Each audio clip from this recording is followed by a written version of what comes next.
Քարաթափման վտանգ քաղաքի ամենաբանուկ հատվածում։ Գյումրու Չերազ եւ Հակոբյան փողոցների խաչմերուկում գտնվող թիվ 77 եւ 79 տների արտաքին հենապատը գտնվելով վթարային եւ խարխուլ վիճակում մշտապես փլուզման եզրին է եղել։ Դա անցած տարվանից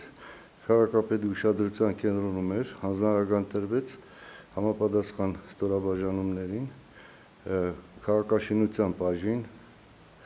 նաեւ գումարի արգելոցը, գիտեք, Թանգարանի տարածքում է դա հանձնարարական տրվեց, որպեսզի ուսումնասիրություն ներկայացվի, որովհետև շատ բանուկ փողոց է եւ հետիոտներն էլ, եթե նկատել եք, հենց այդ փողոցով, հենց այդ պատի տակից անցուդարձ են անում, Հակոբյան Չերազ խաչմերուկն է, միակողմանի երթևեկություն է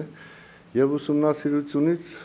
պարզվեց, որ դա արդեն փլուզման ենթակա է,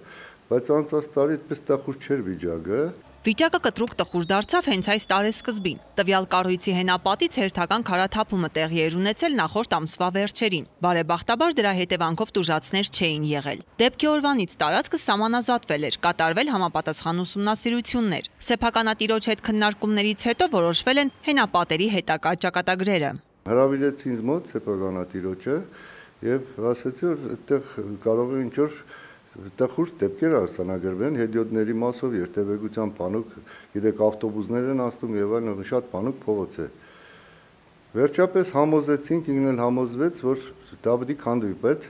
հրաժարվեց իր ուժերով քանդելուց։ Սեփականատերը հրաժարվեց, քաղաքապետարանն էլ ստիպված ստանձնեց շինության հենապատերը վնասազերծելու խնդիրը։ Արդեն կիսաքանդ պատը ոչ միայն պետք է քանդվեր, այլև հարկավոր էր նորոգել ու ավելի հուսալի դարձնել։ Կազմվել է համապատասխան նախահաշիվ, պայմանագիր կնքվել Տիմշին Փակ բաժնետիրական ընկերության հետ։ Արդեն 4-րդ օրն է շին կազմակերպությունը տարածքում աշխատանքներ է իրականացնում։ Ո՞րտե կշարենք, ու չփալի, ժողովրդի վրա, ավտոյի վրա։ Մի կողմը լավ քանդված է, իր փլուզումներ կան։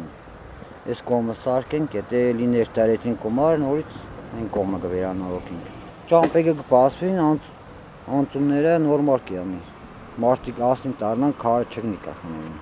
Ինչ վերաբերում է Կումայրի արգելոց թանգարանի տարածքում գտնվող այլ վթարային շինություններին, որոնք եւս կանգնած են փլուզման եզրին, փոխքաղաքապետը նշեց, որ համայնքի բյուջեի միջոցներով դրանք վերանորոգել հնարավոր չէ։ Քաղաքապետը իր բյուջեով իհարկե հնարավորություն չունի քաղաքի ամբողջ տարածքով Կումայրի արգելոցը, գիտեք,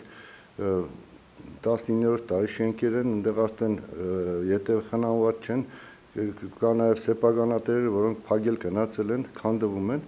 այդ շենքերը մենք չենք կարող լիովին վերականգնել։ Իսկ Հակոբյան 77 եւ 79 տների հենապատերի ամրացման շինաշխատանքները կավարտվեն մոտ 3 օրից։ Ալա Բաղդասարյան, Խաչատուր Գևորգյան, այսօր։